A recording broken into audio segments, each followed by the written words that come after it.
So I'm sitting here going through Amazon, and I mean, I don't buy a lot off Amazon unless it's stuff that I'm just not able to find locally.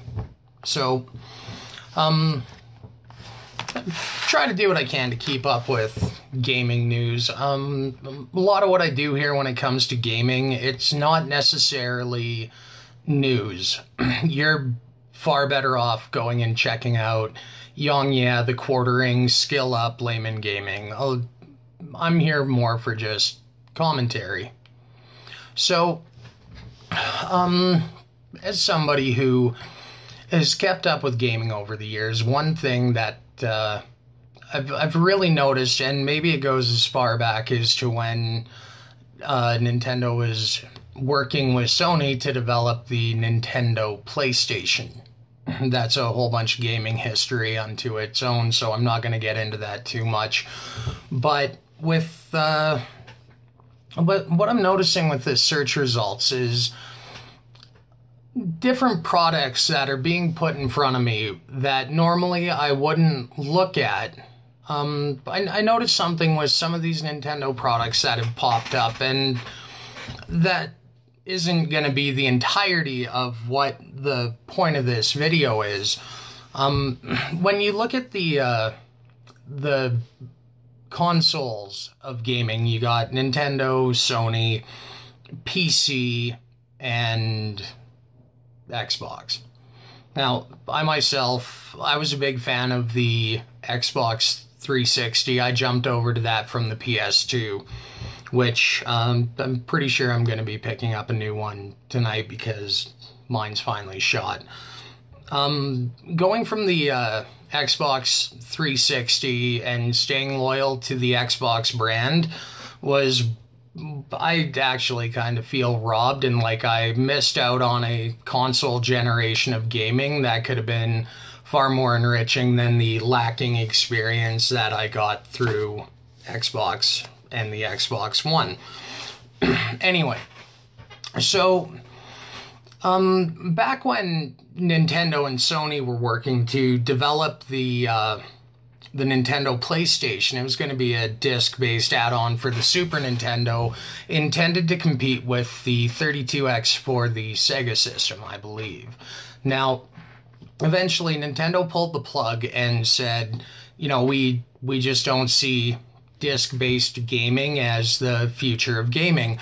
In the long term, they did end up being right in that the way that disc-based gaming went to, now we're being given discs as an installer and then updates that are twice as big as the game. And now everything's moving to this digital platform and discs are being phased out. Meanwhile, retro Nintendo products are becoming $1,000 collectibles even if the battery save isn't intact, because as long as the cartridge works and you have a machine to play it on, you can always emulate the save in the operating system of the machine. Now, that was used in the Super Nintendo Mini. So Nintendo is actually, by making that decision, they've done quite a bit to ensure the longevity of their products, especially now that we're finding out that discs are subject to decay over time. So they are actually impossible to collect and preserve. So good on you, Nintendo. You had a lot of good forethought there. So one of the things I was looking up was Metal Gear Solid. Just to see what's out there in terms of collectibles, fan merchandise, crap like that. Anyway, what ends up popping up in front of me is this ad, or, well, yeah, I guess it would be an ad.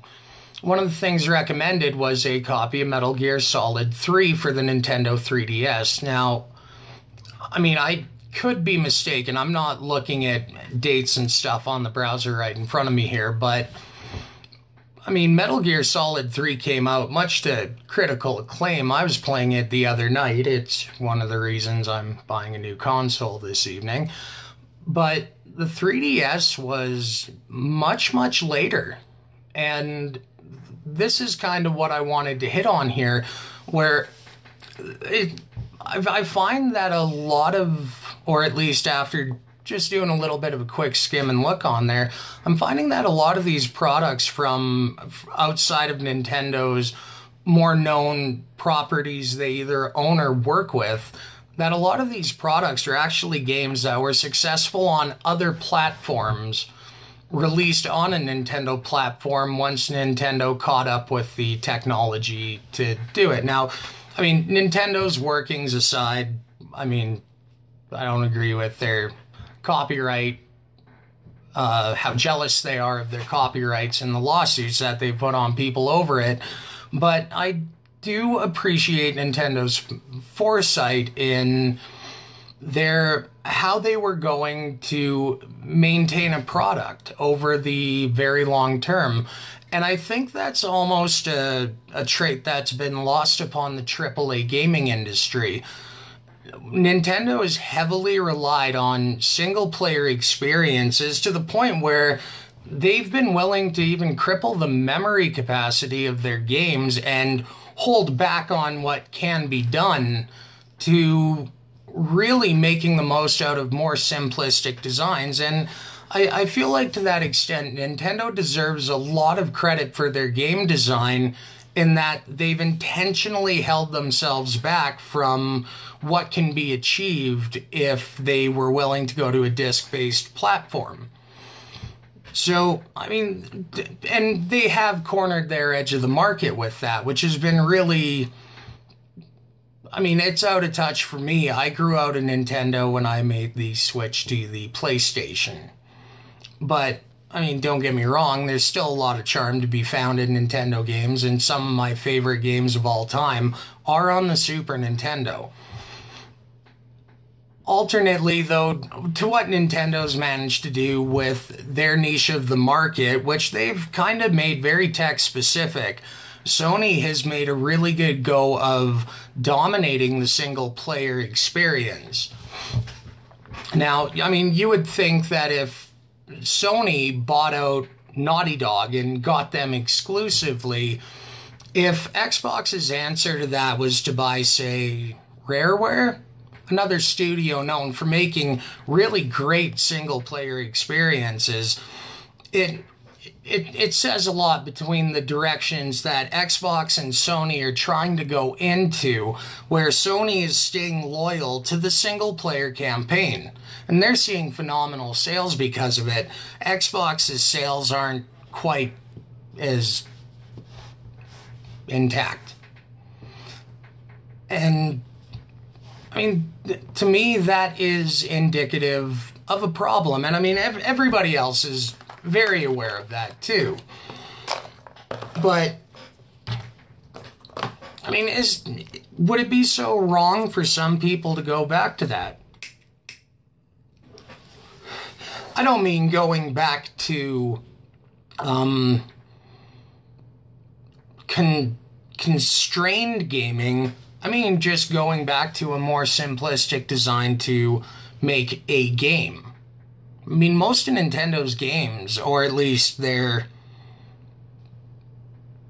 AAA ones, are actually an incredibly good experience on the whole. They're smaller, they're graphically restricted, they're restricted by their hardware, and forced to operate really within maximizing different design elements, because they don't have the option of just putting a 20 gigabyte patch onto it. And I mean, even still, all of these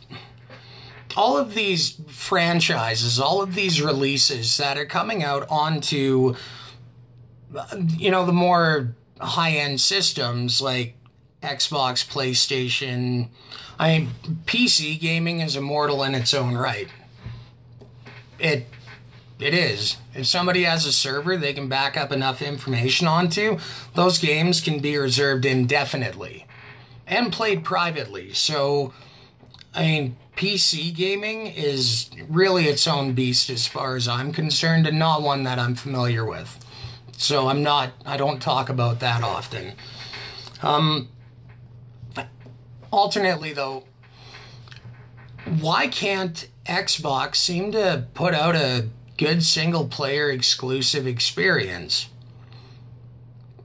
See, what I'm trying to get at here is that these ideas that could be something good that end up kind of being lackluster given the potential of what they're released on over a long enough timeline, by the time they're put to a Nintendo product designed within restrictions, they end up really having a lot more shine to them than the original content, or at least a lot more personality. That's just sort of my take on it. I don't want to make this video too long. I just noticed on Amazon that there was a surprising amount of properties that started on one thing that came out on Nintendo long after they'd kind of had their run. And that some of those games were possibly a little bit better than the state in which they were originally released in. There's a lot to be said for gameplay design. That's all I'm saying. Anyway, if you like the video, give a like. If you like the channel, maybe subscribe. If you got any ideas, any feedback, any corrections, leave them in the comments below and keep the conversation going. Take it easy.